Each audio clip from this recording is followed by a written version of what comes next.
Yuqorqi ishimizning davomi hurmatli vatandoshim. Rossiya matbuotlari Rossiya sayohatchilik sohasidagilarning so'zlaridan naql keltirib bunday ko'rsatdi. Jungo dal hozir Rossiya keng ko'lamli iqtisod kengaymichilik elib beryapti. Balqash ko'lini Jungoning zimini deb tanishtiryapti. Xabarda bunday ko'rsatildi. Jungo Rossiyalik sayohatchilarning Jungoda xizmat qilishini chekladi. Lekin Jungoning sayohat yetakchilari Rossiyada qonunsiz faoliyat qilyapti. Rossiya ommaviy televiziya stansiyasi bir necha parcha aloqador xabarni anglatganda bunday ko'rsatdi. Jungo Balqash ko'lini tanishtirganda tarixda Jungoning zimini edi deb tanishtirdi. Jungoliklarning ajdodi Balqash ko'li atrofida yashagan edi deb tanishtirdi. Balqash ko'liga sayohat kelgan jungoliklar yo'lni davlat ichida, pulni davlat ichida topshirib etib, bu yerga quruq qo'lla kelib sayohat qiladi. Rossiyaga hech qanday sayohat kirimi bo'lmaydi. Jungoliklar urush qilmayli Balqash ko'lini egalladi.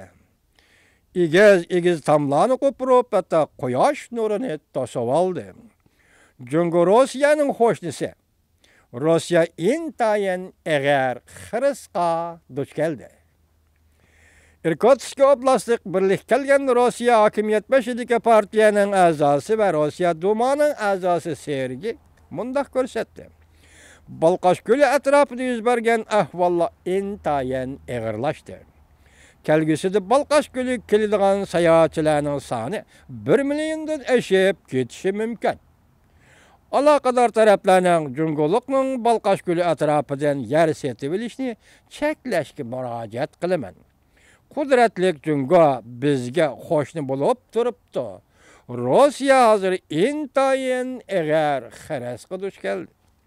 Rossiyadan nurg'un kishilar noroziligini bildirmoqda. Jungo Rossiyaga tahdid degan sadolar orqa-orqadan o'ttirg'i chiqyapti.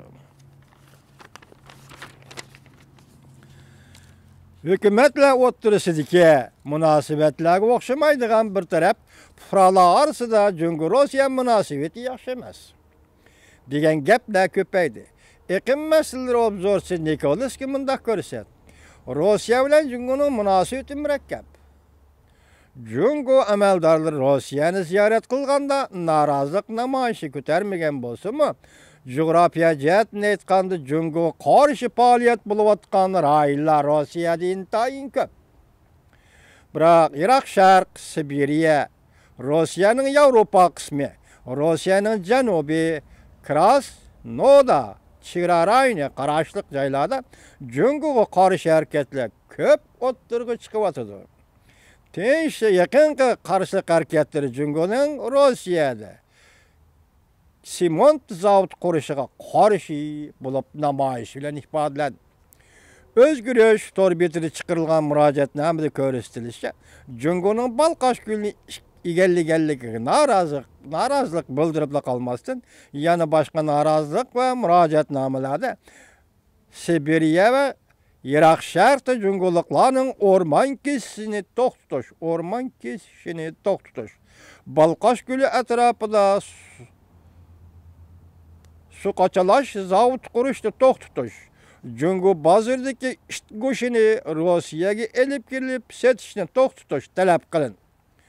Murojaatnomaga imzo qo'ygan kishilarning soni bu qatamda 100 mingdan oshib ketdi. Balqash ko'li Irkutsk oblasti bo'limlardan olqigan guruh qurib, hozirdan boshlab tekshirishga boshladi. Balqash ko'lining atrofini tekshirishni qaror qildi. Yerlik gazetlarning xabar qilishicha, ichki ishlar harbiy qismlari asosida yangidan tashkillangan qo'g'dinish qismlari hozir Balqash ko'li atrofiga kelib o'rinlashdi. Demak, hozir Xitoy 1 million kishilik sayohat maydoni qurib bo'ldi. Endi bu yerga Rossiya askarlari kelib o'rinlashdi. Rossiya bilan Xitoy munosabati mishadan boshlandi nima vatandoshim? Jungo bilan bo'lgan munosabat o'zgargan aman matbuotlar tashviq qiladiganlar bo'lsa, Rossiya fuqarolarining Jungoga qarashlari shu hamon o'zgardi.